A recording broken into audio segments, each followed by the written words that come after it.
Големиот кантар од Давид Мреношки. И кантарот, ама и срцето беше големо. Заминуваше уште еден летен ден од мренога. Сонцето на Слушка планина се слина низ едни црвени, низ едни пурпурни облачина, што најавува ветровито време. Од кај Падињано, од кај Ролевско веќе се зададува волорите. Ги спотераа говеата за село малку порано, за може домаќинките, додека се уште виделина, да ги измозат кравите. И од кај лозишта, и од кај грнчари, и од кај лединки на Клајнес беше истата гледка. Премногу стока на секаде се распливани деца волори кои се прибираа в село. Во ова време, прек вечеринка сите патишта водеа кон мренога. Сурија со говеда од сите страни се сраваше в село. Од мноштвото на стока поцрнеа Падињано на Ролевско, а од патот на Оревче се гледаше како патека од мравданик. Разгласени звунци го обкружуваа селото. Мислам дека ниеден оркестар не можеше да произведе така убава мелодија, тако испомеша ритам и неконтролирана хармонија, како што беше тој звук, таа музика, од звонците, клопотарците, обесе и навратовите од говедата. Се прибираше в село, само Питропол Митри загуваше в село. Тој беше тргнал за црква да ги запали кандилцата и со звекото на камбаната да го најави утрешниот наработен ден, недела. Денеска ми оглаец, велеа мреножани, и затоа сите, уште додека е ден, уште не затемнато влегуваа в село. Јорданица, само што го премина мостот на голема река, ја пречекува и мала река, и кога одмина сречните Вања Лазаровски, позастана. Се заврте назад, за со поглед да го испрати Јова Мреношко Зедицонце. Да го испрати денот кој остапуваше место на Мреношката печерина, во нивната постојана и бесконечна бракотница, вечерта со утрото и утрото со вечерта. На небото на запад само што се забележа звездата вечерница, Венера.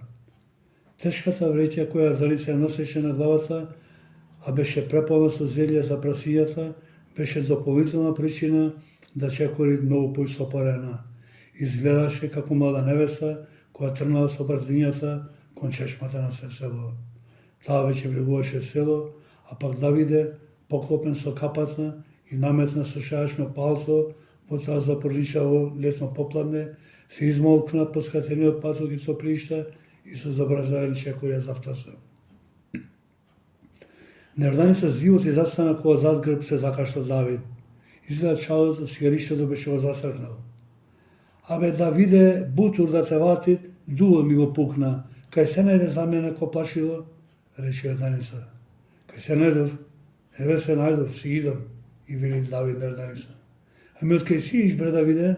Кај беше? Праша Јорданица и уште поќе се поистопори, гледајќи си опатот пред себе. Од Воѓаник си идам, бе за другата црна река, во погонот, рече Давид. Како погон, бре Давиде? Што произведува, што прават таму? Се прираспаше Јорданица. Таму прават мадина за кантари. Ете таму бев, од Сабајде, рече Давид, пикајќи усилише во уста. Море не дотамен чуе, и што бараше таму? Љубопитно подпраша Јорданица. Купував маде за кантарон. Го загинавме некаде, го заметкавме уште пролетот како варосувавме за Великден. И вели Давид на Јорданица. А, зашто си зборува ти, бре Давиде? За какво онакво си велел. Сега ми текна, сега те разбра за какво маде си зборува. Му рече Јорданица и со едната рака ја позадржа вреќата со зелјето на главата, а другата ја пикна под скутина. Давид го приразгоре цигариштето завиткано со еден стар весник, ја подкраа поклопената глава со испотената капа и почна да ја кажува за смрдулките што ги отепал, што ги сплескал. Топлица кај манастирон седнав, кај изворон, да одморам ми гледам две смрдулки залепени една на друга. И ги плеснав со ракава. Ги смачкав, и вели Давид на Јорданица. А таа пак подмусна малце, се поднакашла, ама ништо не зборна. Давид почна да ја кажува дека и кај прибил си видел две пеперуги залепени, исто така една на друга.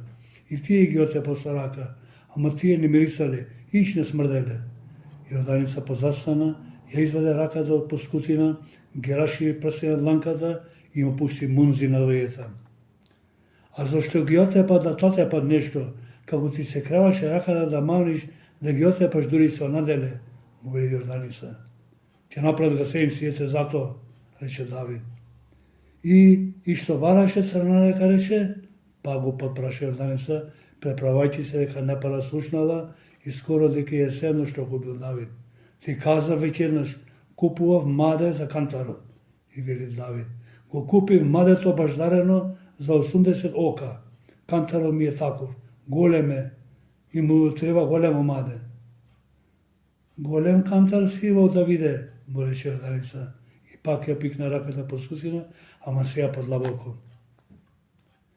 Голем, рече Давиде и си ги подкрила бечвите. Сите ми го бараат, цело го заврте кантарот мој.